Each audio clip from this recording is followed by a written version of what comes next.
For years, Duck Dynasty reigned as one of America's most beloved television shows. A light-hearted glimpse into the lives of the Robertson family, whose duck call empire and unwavering Christian faith turned them into unlikely cultural icons. Week after week, audiences tuned in to watch the humor, the beards, and the heartwarming family moments that defined West Monroe, Louisiana. But behind the laughter and bayou charm, something darker was unfolding, something the cameras were never meant to capture. When Duck Dynasty suddenly and quietly ended, fans were left stunned. There were no major scandals, no dramatic network fallout, and no official explanation beyond vague statements about family priorities and creative closure. But those who worked behind the scenes knew that wasn't the truth. Production didn't stop because the ratings dipped. It stopped because of what the cameras found deep in the Louisiana swamp, just beyond the Robertson property. During the height of the show's success, West Monroe had become a pilgrimage site for fans. Tour buses arrived daily, lining up outside the Duck Commander warehouse.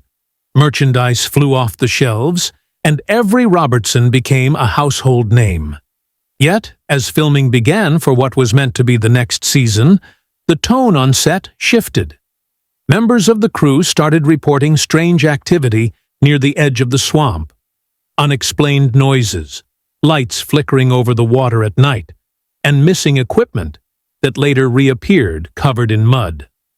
Locals brushed it off as swamp animals or late-night hunters, but the production team wasn't convinced. One night, while filming a routine outdoor segment, a sound technician picked up something peculiar. Through the boom mic, a faint whisper could be heard, a single word that didn't belong to anyone present. "Leave." When the audio team isolated the track, the distortion deepened and the whisper repeated, this time louder and unmistakably human. The crew laughed it off at first, but when the same sound echoed from the woods moments later, this time audible without the microphone, laughter turned to unease. Phil Robertson, the family patriarch, had spent his entire life in those swamps. He was no stranger to the sounds of nature and the tricks of the Louisiana night. But even he admitted later that something about the silence that followed was unnatural. The air felt heavier, and the swamp, usually alive with frogs and insects, had gone dead quiet. According to old-timers in town, that stretch of land had a history. Decades earlier, military trucks were said to have moved through the area at night, using back roads and unmarked trails. Others spoke of a restricted site, hidden somewhere deep in the wetlands, one that didn't appear on any official maps. To most, those were just local ghost stories. But to the Duck Dynasty crew, the strange disturbances felt all too real. As the weeks went on, fear began to take root among the production staff. Some refused to work near the swamp after dark. The director quietly shortened shooting hours, citing safety concerns, though he privately told A&E executives that morale was collapsing. Determined to settle the matter once and for all, Willie Robertson, ever the leader, decided to take action. He authorized a small team to install surveillance equipment, motion sensors, heat cameras, and microphones around the property's swamp line. Their goal was simple: find the source of the disturbances and put the rumors to rest. The crew left the equipment running overnight and returned the next morning to review the footage.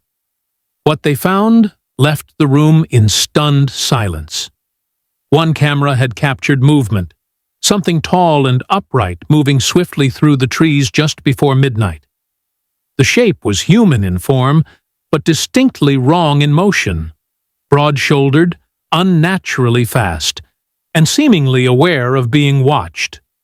As soon as the figure turned toward the lens, the video feed glitched violently and went black. A&E technicians examined the footage and confirmed there was no evidence of tampering or camera malfunction. The feed had simply failed the instant the figure appeared. That same night, the filming site lost generator power without warning. The swamp went pitch black. Crew members reported hearing splashes in the water and the unmistakable sound of something metallic scraping along the mud. One assistant claimed she saw a pair of glowing eyes in the tree line before everything went still again. When power returned hours later, every piece of equipment near the swamp was soaked in a dark, silty residue, like it had been dredged from underwater. The next morning, Phil and Jase ventured into the swamp to investigate. What they found only deepened the mystery. Near the water's edge were massive footprints, too large for any man and unlike any animal tracks local wildlife officers could identify. The atmosphere on set changed overnight. Fear replaced the easygoing humor that had defined the show. Some crew members quit immediately, breaking their NDAs to tell outsiders that something unnatural was happening in West Monroe. Phil Robertson, however, wasn't one to run. He gathered Jase, Jep, and a few trusted crew members and decided to confront whatever was haunting the land. Armed with flashlights, shotguns, and a handheld camera, they set out into the swamp after sunset. The air was thick, the night eerily still. No crickets, no wind, just the sound of their boots sinking into wet earth. Following a trail of broken reeds, they stumbled upon a small clearing. The ground there was freshly disturbed, and as Phil knelt to inspect it, his hand brushed against something metallic. Together, they dug it free. A rusted metal box, heavy and sealed with corroded hinges. Inside were several film canisters wrapped in decaying cloth, along with old photographs that appeared to date back to the 1960s. Most were blurred, but a few were clear enough to send chills down their spines. The photos showed men in military uniforms standing beside unfamiliar equipment, machines half submerged in the same swamp they now stood in. In one image, a soldier pointed to a large, tarp-covered shape lying in the mud. Another photo, the last one in the stack, depicted a group of people staring straight at the camera, their faces unnervingly pale, their eyes unfocused. They were standing in the exact same clearing the Robertsons had just unearthed the box from. Moments later, their camera abruptly died, its fully charged battery drained to zero. The air grew colder. None of them spoke as they carried the box back to the house. The next morning, Willie called the network. A few hours later, black SUVs arrived at the property. Men in suits, who were not regular A&E representatives, collected the box and sealed it in a biohazard container. They refused to answer any questions, stating only that the materials were classified and, potentially, contaminated. When Willie pressed for clarification, he was told the items fell under federal property jurisdiction. The Robertsons were stunned. Phil, suspicious, drove to the local parish records office to examine land deeds. What he discovered was unsettling. The swamp behind their property had once been leased to a private defense contractor working with the U.S. military during the late 1950s. The listed purpose was vague, testing site for classified equipment. No additional details existed. Within days, fencing appeared around the swamp perimeter, lined with no trespassing federal property signs. The family was ordered by A&E to cease all filming in that area and focus solely on family-driven narratives. Behind the scenes, though, tension was boiling. Crew members whispered about government vehicles seen entering the property at night. Some heard drilling sounds or metallic clanking echoing from the woods after dark. Still, production limped forward. But when Jase set new trail cameras along the swamp line, hoping to capture harmless wildlife footage, something else appeared.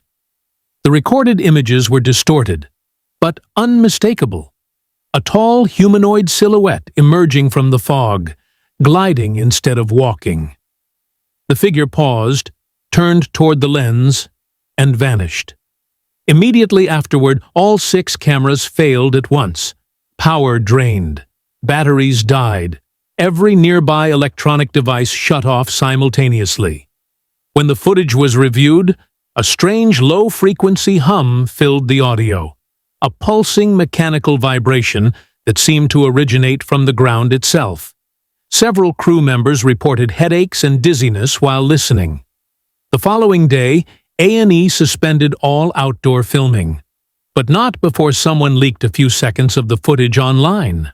A grainy clip showing the shadowy form moving through the swamp. The video spread quickly, then disappeared within hours, removed under copyright claims by the network. The leak triggered a frenzy. Fans, skeptics, and conspiracy theorists descended on West Monroe, determined to uncover what had really happened. A&E denied the footage's authenticity, claiming it had been doctored. Yet those who had seen it firsthand swore it was real. In the days that followed, the atmosphere on set deteriorated completely. Crew members suffered vivid nightmares, reporting figures in their hotel rooms or hearing that same deep hum in their sleep.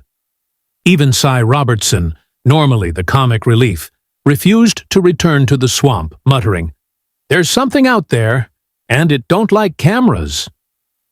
An emergency meeting was held. Executives, legal counsel, and the Robertson family gathered to review the remaining audio from the corrupted footage. Beneath the hum, a voice could be faintly heard, muffled, distorted, repeating something no one could decipher.